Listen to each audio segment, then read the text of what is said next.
ഇപ്പോൾ നമ്മൾ ഇന്നിവിടെ പരിചയപ്പെടാൻ പോകുന്നത് 3 HP പൾവറൈസറാണ്. അപ്പോൾ ഇത് വെറും ഒരു പൾവറൈസർ അല്ല, ഇത് നമുക്ക് ഹാമർ മിൽ ടൈപ്പ് പൾവറൈസർ എന്ന് പറയും. അപ്പോൾ നിങ്ങളൊരു അരിയോ മുളകോ മല്ലിയോ അങ്ങനത്തെ എന്ത് സാധനം പൊടിക്കാൻ ഉദ്ദേശിക്കുന്നുണ്ടെങ്കിലും നമുക്ക് ഈ ഒരു പൾവറൈസർ അടിപൊളിയായിട്ട് തന്നെ ഉപയോഗിക്കാം. കാരണം ഇതിൽ നമ്മൾ കൊടുത്തേക്കുന്ന മൂവബിൾ ആയിട്ടുള്ള ഈ ബീറ്ററുകളാണ്. ഇപ്പോൾ നോർമലായിട്ടുള്ള നിങ്ങൾ ഹാമർ മില്ലിലേക്ക് നോക്കിയാൽ ഇത് ഫിക്സഡ് ആയിരിക്കും വരിക. അപ്പോൾ ഫിക്സഡിനേക്കാളും മൂവബിൾ എന്തുകൊണ്ട് കൊടുത്തു എന്ന് നമ്മൾ ചോദിക്കുകയാണെങ്കിൽ പെട്ടെന്നായിട്ട് പൊടിയാൻ വേണ്ടിയിട്ടും അതേപോലെ നമുക്ക് അധികം ലോഡ് ആവാണ്ടിരിക്കാൻ വേണ്ടിയിട്ടാണ് നമ്മൾ മൂവബിൾ ആയിട്ടുള്ള ഈ ബീറ്ററുകളിൻ്റെ അകത്ത് കൊടുത്തിട്ടുള്ളത്. അതുപോലെ തന്നെ ഈ 3 HP പൾവറൈസറിന്റെ വേറെ സവിശേഷതകൾ എന്താണെന്ന് നോക്കിയാൽ ഇത് നമുക്ക് 2 വേരിയന്റ് അവൈലബിൾ ആണ്.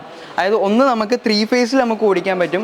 അതേപോലെ തന്നെ നിങ്ങൾ വീട്ടിലെ കറണ്ട് മാത്രമാണ് ഉള്ളതെന്നുണ്ടെങ്കിൽ സിംഗിൾ ഫേസിലും നമുക്ക് ഈ ഒരു മോട്ടർ നമുക്ക് ഓടിക്കാനായിട്ട് പറ്റും. അതുപോലെ തന്നെ ഈ ഒരു മെഷീൻ്റെ കൂടെ ഒന്നല്ല രണ്ടല്ല നമ്മൾ 8 സ്ലീവുകൾ, അതായത് 8 ഫിൽറ്ററാണ് ഈ ഒരു മെഷീൻ്റെ കൂടെ കൊടുക്കുന്നത്. അത് മാത്രമല്ല നമുക്ക് മെഷീൻ്റെ ഉള്ളിൽ ചേമ്പറൊക്കെ ക്ലീൻ ചെയ്യാൻ വേണ്ടി ഒരു ക്ലീനിങ് ബ്രഷ് കൊടുക്കുന്നുണ്ട്.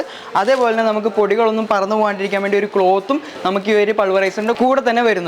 അപ്പോൾ ഈ ഒരു പൾവറൈസറിനെ കുറിച്ച് കൂടുതൽ അറിയാനും ഇത് ബുക്ക് ചെയ്യാനുമായിട്ട് ഇപ്പോൾ തന്നെ നിങ്ങൾ സ്ക്രീനിൽ കാണുന്ന നമ്പറിൽ വിളിക്കുക, ബുക്ക് ചെയ്യുക.